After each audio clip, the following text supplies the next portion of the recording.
Admiral Yuna stood alone in her quarters on the flagship Hammer of Soul. The lights were dim.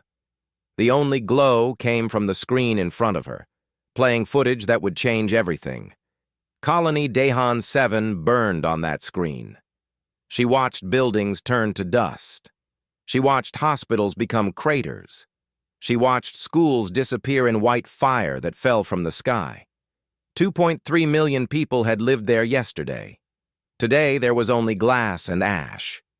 The Veloxi hegemony had done this. They said humans had built too close to their space. They said they had warned Earth. But the warning came 3 days after they changed their borders. 3 days after they decided that human lives meant nothing. Yuna was 52 years old. She had served in the Earth fleet for 30 years. She had watched this happen before. 7 times now, 7 colonies destroyed, 18 million humans dead, and every time the Galactic Council did nothing. The door opened behind her. Captain Taiho walked in. He was young, only 34, but his eyes looked old today. He had family on Dahan 7, a cousin, a niece, gone now, like everyone else. "The council is meeting," he said. His voice was flat and empty. "Counselor Hayek is addressing them now." Yuna turned to another screen and watched the council chamber appear. Hundreds of alien diplomats sat in a great circle. Some had scales, some had too many eyes, some floated in tanks of strange liquid. They all looked bored. In the center stood Counselor Hayek. He was 67 years old and had served humanity in this chamber for 40 years. 40 years of being ignored. 40 years of watching his people die while aliens made excuses. "We demand justice," Hayek said. His voice echoed through the chamber. "The Veloxi have murdered millions of innocent people. Children were playing in parks when the fire came down. Families were eating dinner. Doctors were healing the sick. All of them are dead now." A Veloxi diplomat rose from his seat. His skin was pale blue, and his 4 arms folded across his chest. "The humans were in our territory. We warned them. They did not leave. We had the right to defend our borders." "You moved your borders 3 days before the attack," Hayek shouted. "There was no time to evacuate." "That is not our concern," the Veloxi said. "Humans should be more careful about where they build their little colonies." Some of the other diplomats laughed. Yuna watched Hyak's hands begin to shake. She knew that feeling. She had felt it herself many times. The helpless anger, the burning shame of being treated like nothing. The council speaker, an ancient creature called Amhen, raised one of its many limbs. "The council has reviewed the matter. The Veloxi acted within their legal rights. The territory was theirs when the attack occurred. We see no violation of galactic law." "No violation?" Hyak's voice cracked. "They killed children." "Perhaps," the speaker said, "humans should learn to respect the laws of civilized species. You are still young in this galaxy. You have much to learn about proper behavior." More laughter. Yuna heard Teho growl beside her. His fists were clenched so tight that his knuckles had turned white. On the screen, Hyak stood very still. For a long moment, he said nothing. Then, slowly, he reached up and removed his diplomatic badge. He held it in his hand and looked at it. 40 years of service. 40 years of trying to make peace with creatures who saw humans as insects. He dropped the badge on the floor. The sound echoed through the silent chamber. "I have something to say," Hyak announced. His voice was calm now, calm and cold. "For 127 years, humanity has been part of this council. We came to you in peace. We shared our art, our music, our dreams. We asked only to be treated fairly." He paused and looked around the chamber. Every alien eye was watching him now. "Instead, you called us Deathworlders. You pushed us to the edges of the galaxy. You let other species murder us again and again while you made excuses. 7 colonies, 18 million dead. And today, you laugh. He straightened his back. No more. Humanity withdraws from this council. We no longer recognize your authority. Your laws mean nothing to us. From this day forward, any species that threatens human life will learn what it means to make enemies of a death world. The chamber erupted in noise. Aliens shouted in 100 different languages. But HFY was already walking out. He did not look back. In her quarters on the Hammer of Soul, Admiral Yuna received a message. One word, sent on the highest military channel: reckoning. She had waited 30 years for this word. She had trained for it, planned for it, dreamed of it on dark nights when the faces of the dead would not let her sleep. She turned to Captain Taiho. His eyes were wet, but his jaw was set hard. "Sound General Quarters," she said. "Send word to all human vessels. Operation Reckoning is authorized." "What does that mean, Admiral?" Taiho asked, though he already knew. Yuna looked at the image of burning Dahan 7 one last time. Then she turned it off. "It means we're going to war." The meeting room was full of the most powerful people on Earth. Presidents, generals, scientists, and leaders from every nation sat around a long table. The lights were bright. The air was thick with tension. On the wall, the alien woman's message played again and again. "They kept us in prison for 500 years, said Counselor Park Jisoo. She was a small woman with sharp eyes and a sharper tongue. "Now they want our help? Let them burn." Many people nodded. The anger in the room was real. For 5 centuries, humanity had lived behind an invisible wall. They could see the stars but never reach them. They had built ships that could cross galaxies, but the wall stopped them every time. And all because some aliens had decided that humans were too dangerous to be free. "I understand your anger," said Defense Minister Lee Taman. He was tall and calm, with the kind of face that showed nothing. "But we need to think about this carefully. The thing that is attacking them will not stop. If it destroys the Valari, it will come for us next." "How do you know?" Park asked. "Because that is what predators do. They eat everything, and then they look for more." Admiral Kang stood up. The room fell silent. Everyone respected the old soldier, even those who did not like him. "I have fought in wars my whole life," he began. "I have killed men and watched men die. I know what violence is. I know what hate is." He paused and looked around the room. "The aliens called us monsters. They were scared of us. And you know what? They were right to be scared. We are the children of a death world. We grew up fighting everything. We fought the weather. We fought disease. We fought animals that wanted to eat us. And when we ran out of things to fight, we fought each other." He walked to the screen and pointed at the alien woman's frozen face. "Look at her. She is afraid. She is crying. She has never known war. Her people have never needed weapons. They do not understand what is happening to them." His voice grew harder. "But we do. We understand perfectly, because we are exactly what they feared. We are warriors. We are killers. We are the most dangerous species in this galaxy." He turned to face the room. "And right now, someone needs a dangerous species to save them." The room was silent. Then Captain Yoon Hana spoke. She was young for a captain, barely 30, but she had already made a name for herself as the best tactical mind in the fleet. "The Admiral is right," she said, "but there is another reason we should help them. The wall that holds us prisoner is powered by technology we do not have. If we help the Valari, they will owe us. They will have to let us out. They will have to share their technology. This is not just about saving them. This is about setting ourselves free." The leaders looked at each other. The anger was still there, but now there was something else too. Hope, ambition, the dream of finally reaching the stars. The vote took less than an hour. It was not even close. Admiral Kang sent the response himself. It was short. Ambassador Tyrell, this is Admiral Kang Do-hyun of the United Earth Space Fleet. We received your message. We are coming. Hold on. 3 days later, the fleet launched. 300 warships rose from bases around the world. They were gray and black, covered in guns and missile tubes.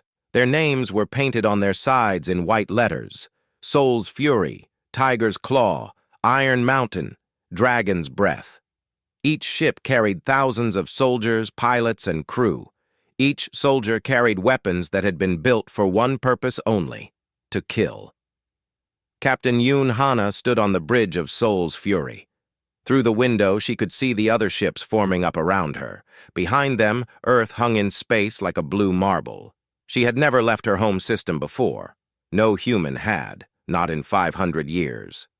"Ma'am," said Lieutenant Choi Min-seo, her weapons officer, "we are approaching the quarantine wall." Hana nodded. "All ships, this is Soul's Fury. Prepare to break through the wall. On my mark." She watched the wall approach.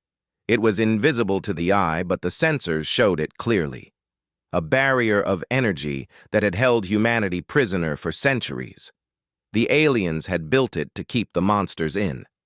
Now the monsters were coming out. "Mark," she said. The fleet hit the wall. There was a flash of light, a sound like thunder, and then they were through. The wall had been built to stop accidents, not a full military assault. It never stood a chance. For the first time in 500 years, humanity was free. Lieutenant Choi stared at her screen. "Captain, the galaxy is full of signals, communications from hundreds of worlds, trade routes, news broadcasts." She looked up with wide eyes. "It is beautiful." "It will be even more beautiful when we save it," Hana replied. "Set course for Valari Prime, maximum speed." The fleet turned as one and plunged into the darkness between stars. The engines roared, the guns hummed with power. 300 ships full of Deathworlders raced toward a battle that had already begun. On Valari Prime, Ambassador Tyrell received the human message. She played it 3 times, unable to believe what she was hearing. "They are coming," she whispered to Merrick. "The humans are coming to help us." Merrick's old face was troubled. "I hope we have not made a terrible mistake. We called the humans monsters. What if they prove us right?" Tyrell looked out the window at the burning city. The Keth were everywhere now. Her people were dying by the thousands. "Right now," she said, "I am hoping they do." 6 months had passed since the war began. Humanity had conquered 17 Veloxi worlds. 2 other aggressive species, the Kreth and the Vonari, had signed peace treaties after watching their neighbors fall. The galaxy was learning a new word: Deathworlders. But victory came with a price. Captain Taiho lay in a medical bed on the Hammer of Soul. His left arm was gone, burned away by Veloxi plasma fire during the Battle of Veloxi Prime. The doctors said they could grow him a new one. He refused. "I want to remember," he told Admiral Yuna when she visited him. "Every time I look at the empty space, I will remember why we fight." "The doctors say you need months to recover," Yuna said. "You should go home." Taiho shook his head. "I will fight with one arm. I will fight until they understand. Until every alien in this galaxy knows that human lives matter." Yuna did not argue. She understood. In another part of the ship, Lieutenant Sora was becoming a legend. Enemy pilots called her the Ghost of Dahan. She had 47 confirmed kills now. No one in the fleet had more. She flew with perfect skill and cold fury, destroying everything that crossed her path. Dr. Mira watched her with growing concern. She saw how Sora ate alone, how she spoke to no one except when giving orders, how her eyes had become empty of everything except hate. "You should talk to someone," Mira told her one evening in the mess hall. Sora looked up from her untouched food. "About what?" "About your brother. About what you have lost. about what this war is doing to you. My brother is dead, Sora said. Her voice was flat. Talking will not bring him back. Killing Veloxy will not bring him back. Nothing will bring him back. So I do what I can do. I make sure they pay. She stood up and walked away. Mira watched her go and felt afraid. Not of Sora, afraid for her. Far across the galaxy, in a place older than most stars, the elder races held a secret meeting. Elder Corvos of the Corvathi had called them together. He was 8 million years old, ancient beyond human understanding. He had watched civilizations rise and fall like waves on a beach. The humans are a problem, he said. His voice echoed through the crystal chamber. They grow stronger every day. If we do not stop them now, they will challenge our power within 200 years. The Selene ambassador, a being of pure light, flickered with concern. We have never directly interfered with younger species. It is against our ancient laws. Laws can change, Corvos replied. We have guided this galaxy for millions of years. We have kept peace by keeping the younger races weak and divided. Humans are different. They unite instead of divide. They grow stronger from challenges instead of weaker. They are dangerous. The men representative, an ancient creature with 1,000 eyes, spoke slowly. What do you suggest? Destruction, Corvos said simply. Complete and total. We have weapons that can burn their worlds to ash. We should use them before it is too late. The others were silent. Such things had not been done in millions of years. Let us wait, the Selene said finally. Let us watch. Perhaps the humans will destroy themselves, as so many species do. Corvos made a sound like grinding stone. It might have been a laugh. Very well. We wait, but not for long. Back in human space, Commander Bora received her orders. She was 38, leader of the Wolf Pack, humanity's most elite special forces unit. Her mission was simple and impossible: infiltrate a Corvathi station and steal data on elder race military power. This is suicide, her second-in-command said. No one has ever broken into a Corvathi facility. Then we will be the first, Bora replied. Or the last. Either way we go. The Wolf Pack launched in a stolen alien shuttle, using captured codes to slip past the outer defenses. The Corvathi station hung in space like a black jewel, beautiful and terrible. Inside were secrets that had been kept for 8 million years. The mission went wrong almost immediately. Alarms screamed, guards appeared, fighting in tight corridors against enemies that moved too fast to see. Half the Wolf Pack died in the first 10 minutes. But Bora kept going. She reached the data core with only 2 soldiers left. She downloaded everything onto a crystal storage device while her people held off waves of attackers. When she escaped, she was the only one left alive. Her armor was cracked. Her blood left a trail behind her, but she had the data. Admiral Yuna read the stolen information in her quarters. Her face went pale. "Dr. Mira," she called, "you need to see this." The data revealed a terrible truth.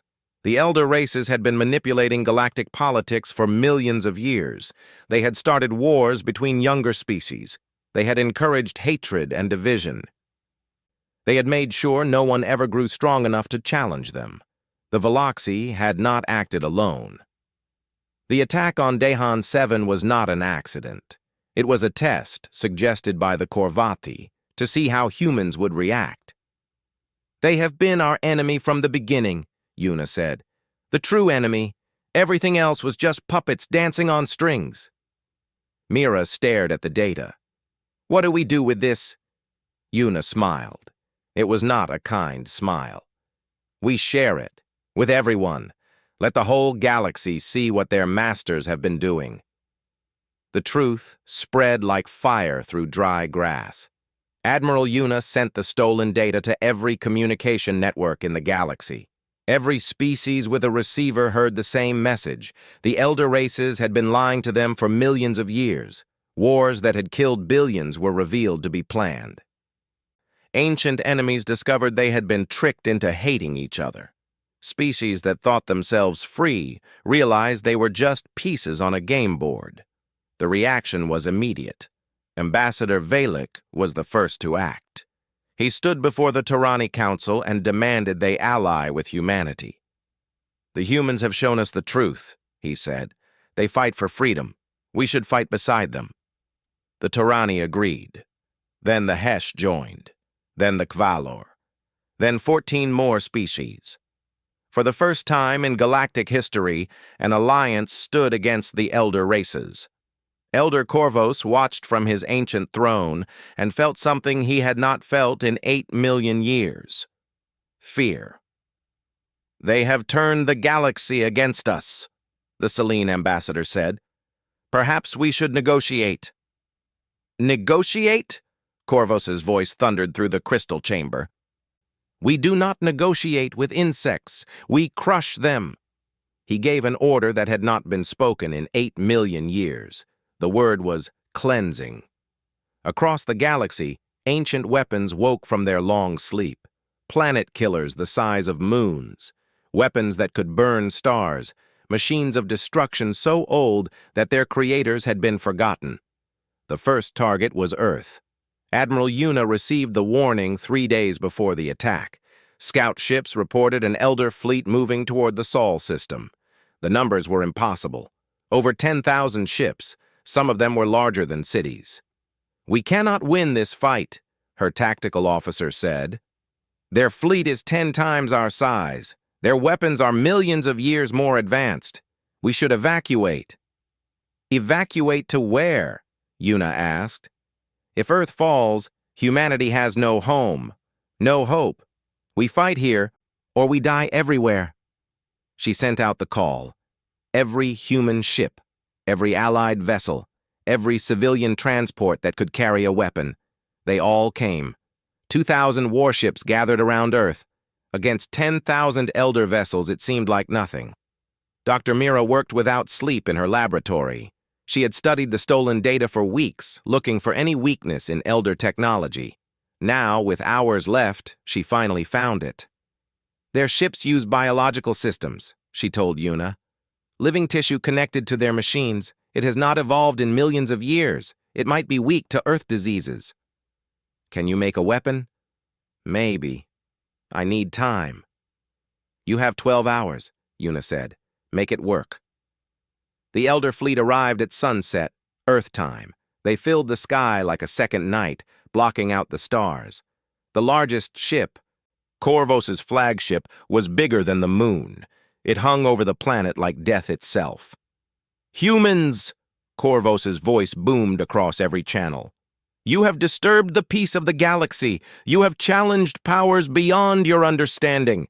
Now you will learn the price of your arrogance." The battle began. It was a slaughter. Elder weapons cut through human ships like fire through paper. Squadrons vanished in seconds.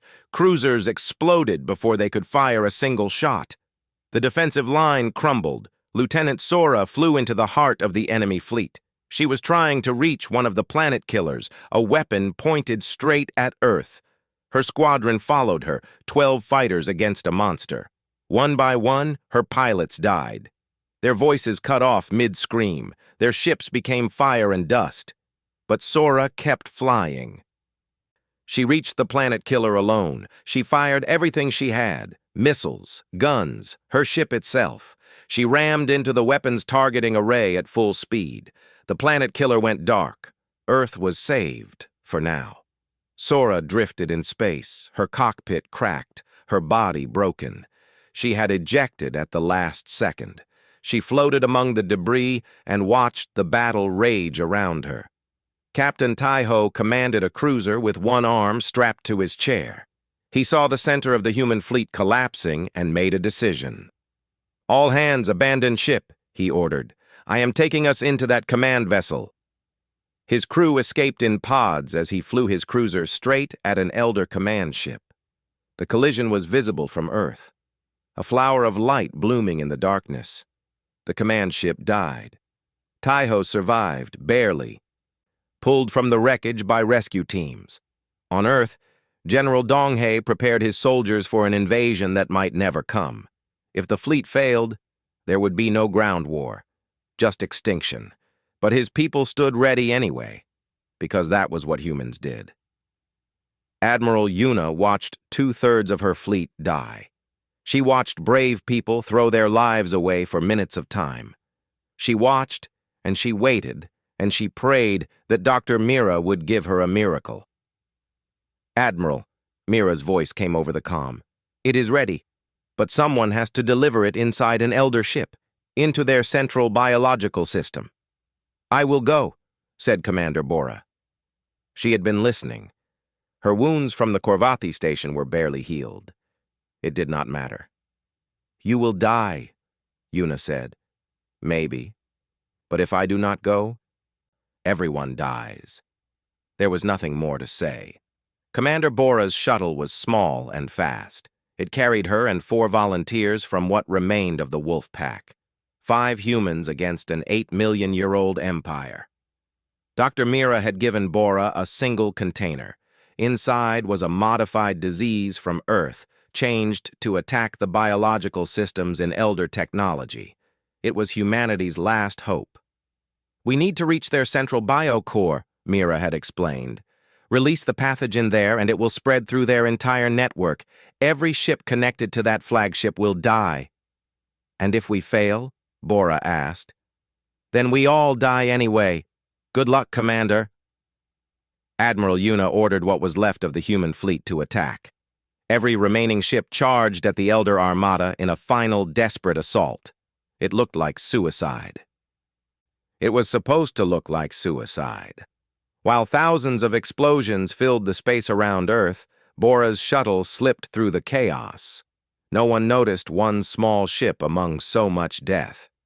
They reached Corvos's flagship through a maintenance port. The Elder ship was alive in ways human minds could barely understand. Walls that breathed, floors that pulsed with strange heartbeats. The air smelled like copper and flowers, and something older than Earth itself. "Stay close," Bora whispered. "Stay quiet."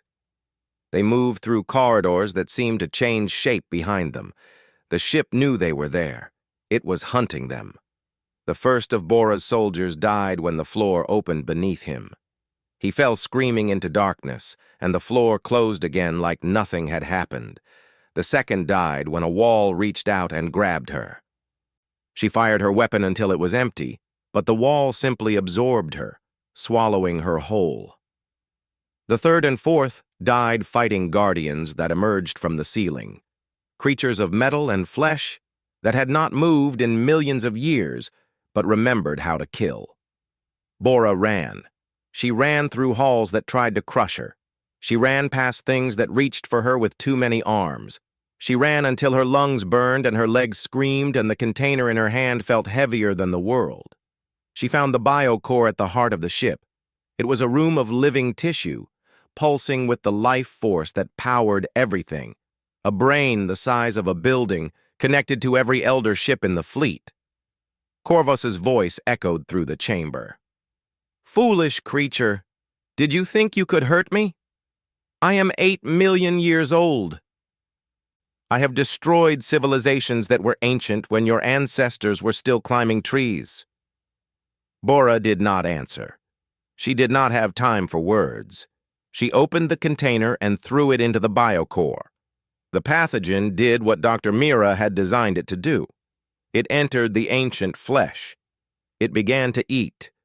Corvos screamed. It was a sound that shook the ship, that echoed across space, that reached into the minds of every being within 1,000 light years. 8 million years of life, dying in seconds. The pathogen spread through the network. Ship after ship went dark. Ancient weapons fell silent.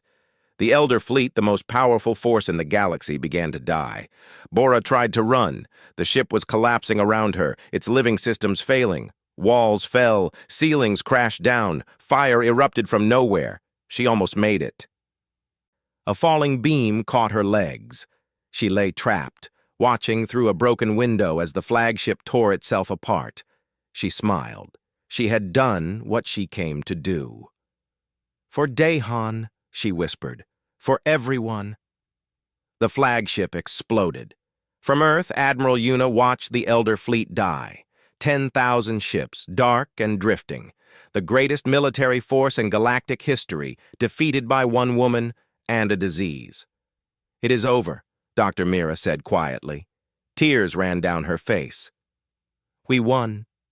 Una nodded. She did not feel victorious. She felt empty. 200,000 humans had died in the Battle of Sol. 2/3 of the fleet was gone. Captain Taiho would never walk again. Commander Bora would never come home. Lieutenant Sora was found floating in a life pod, barely alive. When she woke up in the hospital, she asked only one question. "Did we win?" "Yes," the nurse told her. "We won." Sora closed her eyes. For the first time since her brother died, she cried. 1 year later, Councillor Hyok stood before the new Galactic Assembly. It was not the old council. The old ways were dead. This was something new, built on equality instead of fear. The elder races had retreated to their ancient homeworlds. Their empire was broken. Their secrets were known.